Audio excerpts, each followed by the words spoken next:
राधे राधे, कृष्णा कृष्णा, हरे हरे। जो भी हमारे चैनल पर भक्ति रस का रसपान करते हैं, सभी छोटों को मेरा शुभ आशीर्वाद और बड़ों को मेरा कोटि कोटि प्रणाम स्वीकार हो।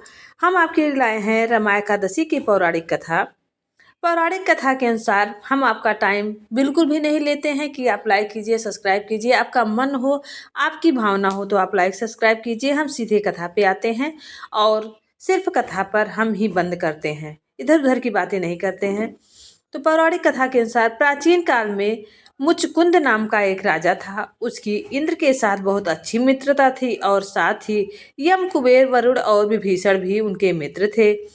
यह राजा बड़ा धर्मात्मा, विष्णु भक्त और न्याय के साथ राज करता था। आइए सुनते हैं रमा एकादशी का महात्म्य। उसके बाद पूरी कथा संपूर्ण संक्षिप्त में सुनेंगे। रमा एकादशी का व्रत भगवान विष्णु को समर्पित है, एक महत्वपूर्ण व्रत है। इस व्रत से जुड़ी कई कथाएं हैं, जिनमें से एक सबसे प्रसिद्ध कथा राजा मुचकुंद और उनकी बेटी चंद्रभागा की है। इस कथा के सुनने से लोगों को वैवाहिक जीवन में खुशियां आने लगती हैं। रमा एकादशी एक महत्वपूर्ण व्रत माना जाता है। ये व्रत भगवान विष्णु को समर्पित है। यह व्रत हर साल कार्तिक मास के कृष्ण पक्ष की एकादशी तिथि को रखा जाता है। मान्यता है कि इस दिन व्रत रखने और भगवान विष्णु की पूजा करने से सभी पापों का नाश होता है और मोक्ष की प्राप्ति होती है, क्योंकि यह कार्तिक मास में पड़ता है और कार्तिक मास पूरा मास विष्णु भगवान को समर्पित है। तो इसलिए इस एकादशी का बहुत ही बड़ा महत्व है और इस साल 24 तारीख से लेकर 30, 31 और पहली तारीख तक बहुत ही महाशुभ संयोग है। जो भी भक्ति भाव से भगवान प्रभु की कथाएं सुनता है, प्रभु की भक्ति करता है, उसे कई गुना फल प्राप्ति होती है। रमा एकादशी का व्रत जो भी व्यक्ति भक्त करते हैं, बिना इस कथा का श्रवण किए उनकी कथा का पूर्ण फल उनको प्राप्त नहीं होता है। तो प्लीज कथा को पूरा जरूर सुनिएगा और ज्यादा से ज्यादा शेयर करिएगा। कमेंट बॉक्स में विष्णु भगवान लिखना ना भूलिएगा। आइए सुनते हैं जय विष्णु। पंचांग के अनुसार कार्तिक माह में कृष्ण पक्ष की एकादशी तिथि 27 अक्टूबर दिन रविवार को सुबह 5:23 से शुरू हो चुकी है और 28 अक्टूबर दिन सोमवार को सुबह 7:50 पर समाप्त होगी। ऐसे में उदया तिथि के अनुसार इस साल रमा एकादशी का व्रत 28 अक्टूबर 2024 को रखा जाएगा। पौराणिक कथा के अनुसार प्राचीन काल में मुचकुंद नाम का एक राजा था। उसकी इंद्र के साथ बहुत अच्छी मित्रता थी और साथ ही यम, कुबेर, वरुण और विभीषण भी उनके मित्र थे। यह राजा बड़ा ही धर्मात्मा, विष्णु भक्त और न्याय के साथ राज करता था। उस राजा की एक कन्या थी जिसका नाम चंद्रभागा था। उस कन्या का विवाह चंद्रसेन के पुत्र सोमन के साथ हुआ था। एक समय वह शोभन ससुराल आया। उन्हीं दिनों जल्दी ही पुण्यदायिनी एकादशी रमा भी आने वाली थी। जब व्रत समीप आ गया तो चंद्रभागा ने मन में अत्यंत सोच उत्पन्न हुआ कि मेरे पति अत्यंत दुर्बल हैं और मेरे पिता की आज्ञा अति कठोर है। 10वीं को जो है राजा ने ढोल बजवाकर सारे राज्य में यह घोषणा करवा दी कि एकादशी को भोजन नहीं करना चाहिए। ढोल की घोषणा सुनते ही शोभन को अत्यंत चिंता हुई और अपनी पत्नी से कहा कि हे प्रिय, अब क्या करना चाहिए? मैं किसी प्रकार भी भूख सहन नहीं कर सकूंगा। ऐसा उपाय बताओ जिससे मेरे प्राण बच सके, अन्यथा प्राण अवश्य चले जाएंगे। चंद्रभागा कहने लगी कि हे स्वामी, मेरे पिता राज्य में एकादशी के दिन कोई भी भोजन नहीं करता। हाथी, घोड़ा, ऊंट, बिल्ली, गौ आदि अन्न जल आदि ग्रहण नहीं कर सकते। फिर मनुष्य का तो क्या कहना है। यदि आप भोजन करना चाहते हैं तो किसी दूसरे स्थान पर चले जाइए, क्योंकि यदि आप यही रहना चाहते हैं तो आपको व्रत अवश्य ही रहना पड़ेगा। ऐसा सुनकर शोभन कहने लगे, हे प्रिय, मैं अवश्य व्रत करूंगा। जो होगा भाग्य में वह देखा जाएगा। इस प्रकार विचार करके शोभन ने व्रत रख लिया। अब भूख और प्यास से अत्यंत पीड़ित होने लगे। जब सूर्य नारायण अस्त हो गए और रात को जागरण का समय आया, जो वैश्यों को अत्यंत हर्ष देने वाला था, परंतु शोभन के लिए अत्यंत दुखदायी हुआ। प्रातः काल होते ही शोभन के प्राण निकल गए। तब राजा ने सुगंधित काष्ठ से उनका दाह संस्कार करवाया, परंतु चंद्रभागा ने अपने पिता की आज्ञा से अत्यंत शरीर को दग्ध नहीं किया और शोभन की अत्योष्ट क्रिया के बाद अपने पिता के घर में ही रहने लगी। रमा एकादशी के प्रभाव से शोभन को मंदराचल पर्वत पर धन धान्य से युक्त तथा शत्रुओं से रहित एक सुंदर देवपुर प्राप्त हुआ। वह अत्यंत सुंदर रत्न और वैदूर्य मणि जड़ित स्वर्ण के खंभों पर निर्मित इस प्रकार की स्फटिक मणियों से सुशोभित भवन में बहुमूल्य वस्त्रभूषणों तथा छत्र के चंवर से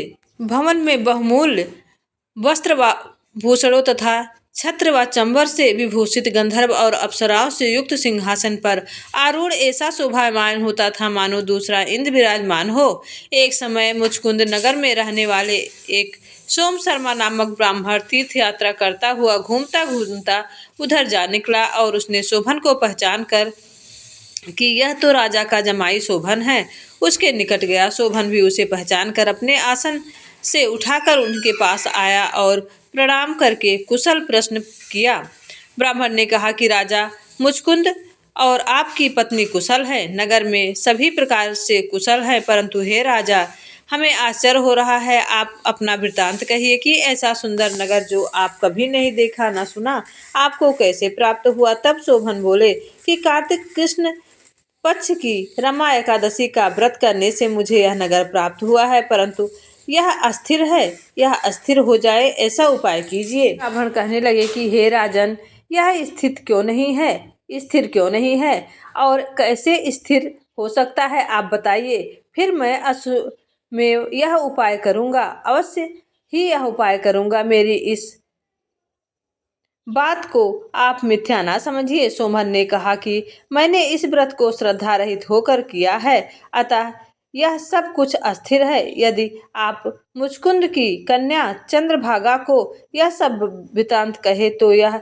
स्थिर हो सकता है। ऐसा सुनकर वह श्रेष्ठ ब्राह्मण ने अपने नगर लौटकर चंद्रभागा से सब वृत्तांत सुनाया। ब्राह्मण के वचन सुनकर चंद्रभागा बड़ी प्रसन्नता से ब्राह्मण से कहने लगी, हे ब्राह्मण, ये सब बातें आपने प्रत्यक्ष देखी हैं या स्वप्न की बातें कर रहे हैं। ब्राह्मण कहने लगा, हे पुत्री, मैंने महावन में तुम्हारे पति को प्रत्यक्ष ही देखा है, साथ ही किसी से विजय ना हो, देवताओं के नगर के समान उनका नगर भी देखा है। उन्होंने यह भी कहा था कि यह स्थिर नहीं है, जिस प्रकार वह स्थिर रह सके सो उपाय करना चाहिए। चंद्रभागा कहने लगी, हे विप्र, तुम मुझे वहां ले चलो और मैं वहां चलूंगी। पतिदेव की दर्शन की जो है बहुत ही लालसा है, मुझे ले चलो। पति के दर्शन की तीव्र लालसा है, मैं अपने किए हुए पुण्य से उस नगर को स्थित बना दूंगी। आप ऐसा कार्य कीजिए जिससे उनका हमारा संयोग हो, क्योंकि वियोगियों को मिलाना एक महापुण्य है। ब्राह्मण सोम शर्मा यह बात सुनकर चंद्रभागा को लेकर मंदराचल पर्वत के समीप वामदेव ऋषि के आश्रम पर गया। वामदेव जी से सारी बात सुनाई। वेद मंत्रों के उच्चारण से चंद्रभागा का अभिषेक कर दिया। तब ऋषि ने मंत्र के प्रभाव और एकादशी के व्रत से चंद्रभागा का शरीर दिव्य हो गया और वह दिव्य गति को प्राप्त हुई। इसके बाद सभी प्रसन्नता के साथ अपने पति के निकट गई। अपनी प्रिय पत्नी को आते देख शोभन अति प्रसन्न हुआ और उसे बुलाकर अपनी बाई तरफ बिठा लिया। चंद्रभागा कहने लगी, हे प्राणनाथ, आप मेरे पुण्य को ग्रहण कीजिए। आपने अपने पिता को घर जब मैं 8 वर्ष की थी तब से विधि पूर्वक एकादशी का व्रत करती थी।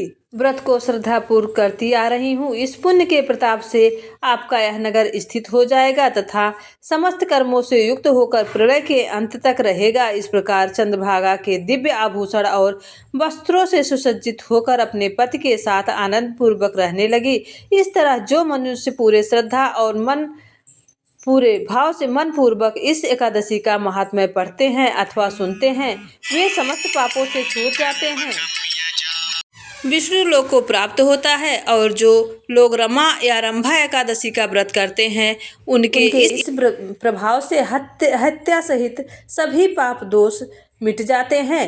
इस रमा एकादशी के प्रभाव से जो भी भक्त भक्ति भाव से यह व्रत करते हैं और कथा का श्रवण करते हैं, उनके घर में कभी सुख समृद्धि की कमी नहीं होती। कार्तिक मास विष्णु भगवान और माँ लक्ष्मी को समर्पित है। जो भी भक्ति भाव से विष्णु भगवान का यह व्रत करता है, माँ लक्ष्मी जी का व्रत करता है, माँ लक्ष्मी की कृपा उन पर बरसती रहती है और माँ लक्ष्मी उनके घर में कभी सुख समृद्धि की कमी नहीं होती और विष्णु भगवान की छाया हमेशा उस भक्त पर बनी रहती है। विष्णु भगवान और माँ लक्ष्मी, माँ तुलसी मैया जो है लक्ष्मी जी का रूप है। तो कार्तिक मास में जो भी विष्णु भगवान के आंवले के वृक्ष के नीचे, बेलपत्र के वृक्ष के नीचे और तुलसी माँ की क्यारी में दीपक जलाते हैं, उन्हें कभी सुख समृद्धि की कमी नहीं होती। जय